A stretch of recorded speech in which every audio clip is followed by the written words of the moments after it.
Saudações do crente docente, está no ar o CDcast, o podcast da sua lição bíblica. Eu sou o professor Regis Leandro, estamos estudando a revista Discipulado 1 com o tema Caminhando com Jesus, da editora Central Gospel.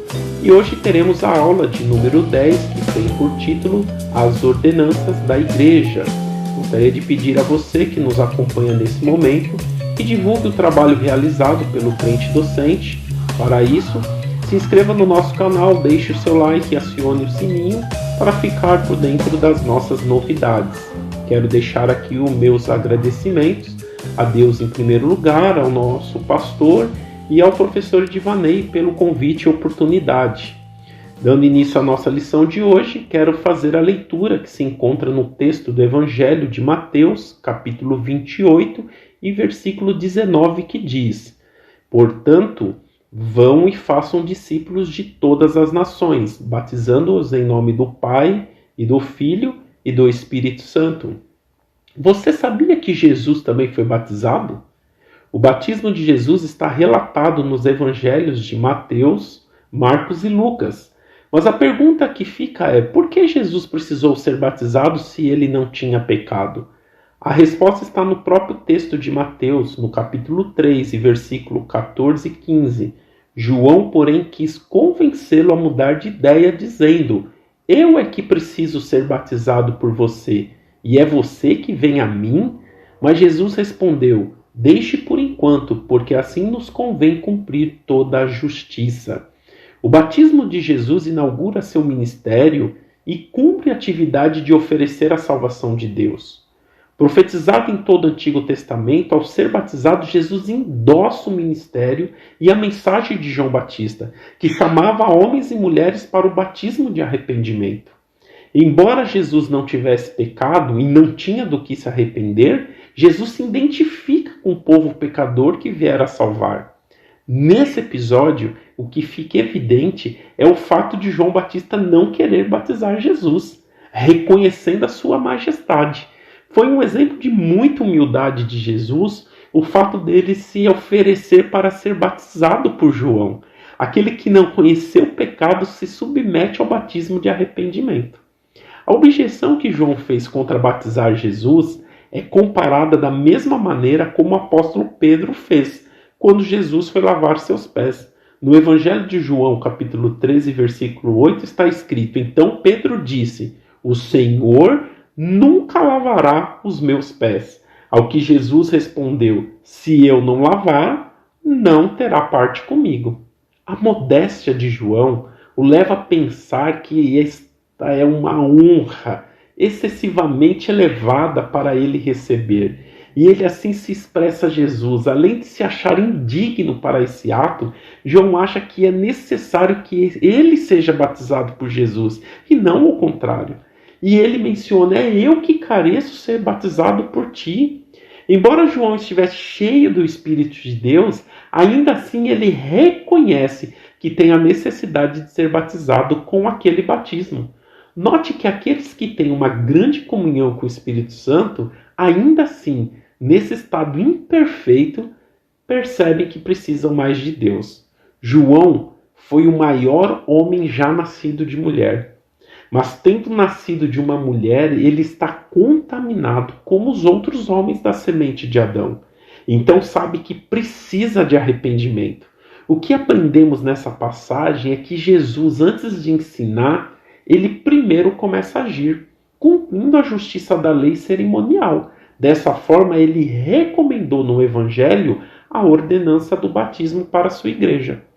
Quando falamos de ordenança, estamos tratando de uma ordem no modo imperativo. Isso significa que a ordem deve ser cumprida e tem o objetivo de organizar e dar arrumação às coisas. O texto de Mateus, capítulo 28, versículo 19, portanto, vão e façam discípulos de todas as nações, batizando-os em nome do Pai, do Filho e do Espírito Santo, é um texto pronunciado pelo nosso Senhor Jesus aos seus discípulos nos seus últimos minutos aqui na terra, deixando uma ordem para eles irem batizar em nome do Pai, do Filho e do Espírito Santo. Dessa forma, todo pecador regenerado em Cristo, que aceitou Jesus como seu único e suficiente Salvador, tem agora como Senhor da sua vida Jesus Cristo. E como Senhor, ele requer e determina essas ordenanças a seus novos membros e discípulos. A primeira é o batismo nas águas. E a segunda veremos logo a seguir, que é a Santa Ceia. Por que estou enfatizando que essas ordenanças vêm do Senhor? Para que você, discípulo, possa entender a seriedade e a necessidade de que o novo convertido tem em cumprir esses passos na sua caminhada cristã.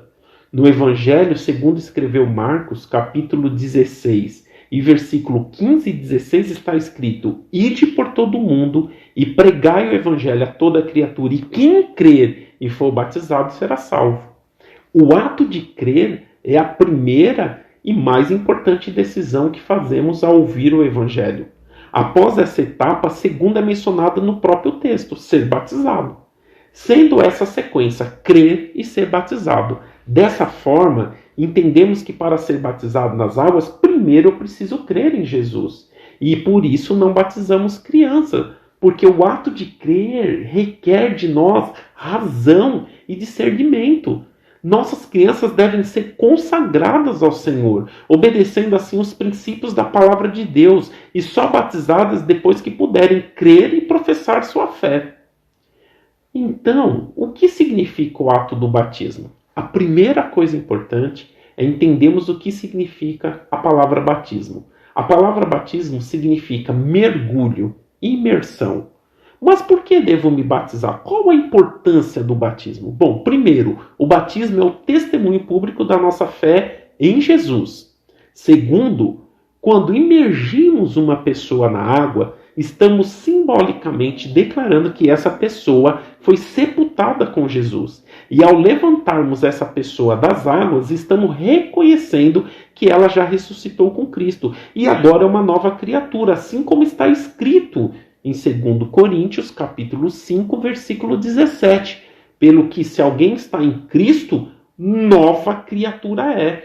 As coisas velhas já passaram, e eis que tudo se fez novo. É um momento muito importante para o novo convertido e deve ser celebrado com muita alegria. É a partir do batismo nas águas que iniciamos uma nova jornada de vida. Passamos a ser membros do corpo de Cristo, a sua igreja. Apesar de ser uma ordenança de Jesus, nem todas as pessoas estão aptas para o batismo. Isso porque, para estar apto, devemos passar por algumas etapas. A primeira etapa é o arrependimento. Arrepender-se dos pecados cometidos é um passo importante para quem deseja ser batizado. Essa atitude demonstra que o indivíduo deseja ser transformado e ter uma nova vida em Cristo Jesus. Como lemos lá no 2 Coríntios, capítulo 5, versículo 17. Assim que se alguém está em Cristo, nova criatura é. Outra atitude importante é desejar ser batizado. O batismo nas águas não deve ser uma obrigação imposta pelos pais aos filhos, nem como uma imposição da igreja aos novos membros.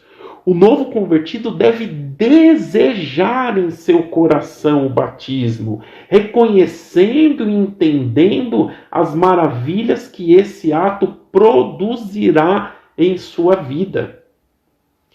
Após o batismo, o novo cristão está preparado para participar da segunda ordenança de Jesus, que é a Santa Ceia.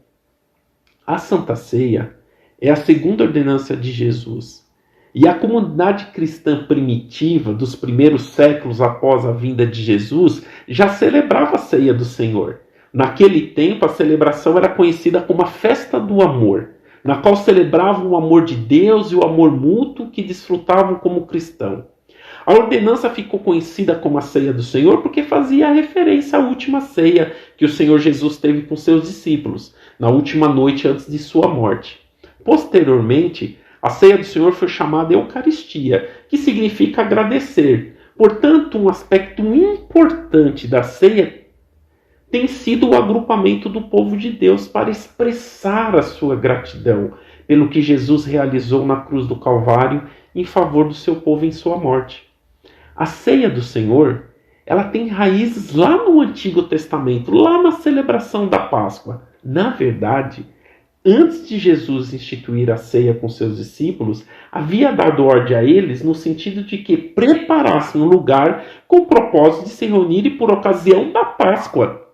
No livro de Lucas, capítulo 22, versículos 7 e 8, está escrito: chegou o dia da festa dos pães sem fermento, em que era necessário fazer o sacrifício do cordeiro pascal. Então Jesus enviou Pedro e João dizendo: vão e preparem a Páscoa para que comamos. Jesus sabia que seu julgamento, sua morte, ressurreição e retorno ao Pai estava se aproximando. Por que isso? Ele disse aos seus discípulos: tenho desejado ansiosamente comer convosco essa Páscoa antes do meu sofrimento. A ligação com a Páscoa e a ceia do Senhor é vista não somente nas palavras de Jesus, mas também pelos apóstolos. Veja o que o apóstolo Paulo escreve em 1 Coríntios capítulo 5 e versículo 7. Alimpai-vos, pois, do fermento velho, para que sejais uma nova massa, assim como estáis sem fermento, porque Cristo, nossa Páscoa, foi crucificado por nós. Para os apóstolos ficou muito evidente a ligação entre a morte de Jesus e a celebração da Páscoa no Antigo Testamento. Mas como surgiu a Páscoa no Antigo Testamento? O povo de Deus estava escravo do rei Faraó há aproximadamente 400 anos. Então Deus apareceu a Moisés e lhe falou que libertaria seu povo da escravidão. Vários episódios aconteceram até que Faraó concordasse com a saída do povo hebreu. Você já deve ter ouvido falar das 10 pragas do Egito. Muito bem, a 10ª praga foi exatamente o momento que Deus anuncia a Moisés que traria sobre os egípcios a pior praga de todas, porque envolveria a morte dos filhos primogênitos de todos os egípcios, incluindo o filho primogênito de Faraó. Sendo o anjo da morte enviado para ceifar as vidas dos primogênitos e não ceifar as vidas das famílias dos hebreus, Deus chamou Moisés e instituiu a celebração da Páscoa. Precisamos ler esse texto porque teve um impacto tremendo na vida futura da nação de Israel. E essa foi a Páscoa que Jesus celebrou com seus discípulos hora antes de ser crucificado. Êxodo capítulo 12, versículo 1 ao 13. Diz assim: o Senhor disse a Moisés e Arão na terra do Egito: esse mês será para vocês o principal dos meses, será o primeiro mês do ano. Falem a toda a congregação de Israel, dizendo: no dia 10 desse mês, cada um tomará para si um cordeiro, segundo a casa dos pais, um cordeiro para cada família. Mas se a família for pequena para um cordeiro, então o chefe da família convidará o seu vizinho mais próximo, conforme o número de pessoas. Conforme o que cada um puder comer, por aí vocês calcularão quantos são necessários para cada cordeiro. O cordeiro será sem defeito, macho de 1 ano, podendo também ser um cabrito. Vocês guardarão o cordeiro até o 14º dia do mês, e todo o juntamento da congregação de Israel o matará no pôr do sol. Pegarão um pouco do sangue e passarão nos umbrais e na viga superior da porta, nas casas em que comerem. Naquela noite comerão a carne assada do fogo, com pães sem fermento e ervas amargas. Não comam do animal nada cru, nem cozido em água, porém assado ao fogo, a cabeça, as pernas e as vísceras. Não deixem nada do cordeiro até pela manhã. O que, porém, ficar até pela manhã, queimem. E assim que vocês devem comê-lo, já prontos para viajar, com as sandálias nos pés e o cajado na mão. Comam depressa, é a Páscoa do Senhor. Porque naquela noite passarei pela terra do Egito, e matarei da terra do Egito todos os primogênitos, tanto das pessoas como dos animais. Executarei juízo sobre todos os deuses do Egito. Eu sou o Senhor. O sangue será um sinal para indicar as casas em que vocês se encontraram. Quando eu vir o sangue, passarei por vocês, e não haverá entre vocês praga destruidora, quando eu ferir a terra do Egito. Olha que interessante, quando Deus disse ao povo, passarei por vocês, é isso que significa a Páscoa, passagem. Esse ritual tinha um caráter de sinal de libertação. era um sinal de redenção, porque significa que essas pessoas escapariam da ira de Deus. Foi exatamente o que Jesus Cristo fez na cruz do Calvário. Nos livrou da ira de Deus. Somos salvos não somente por Deus, somos salvos também de Deus. Essa ideia é revelada na Páscoa. O sinal dos umbrais das portas, marcado pelo sangue do Cordeiro, significa que os israelitas seriam libertados da terrível ira de Deus.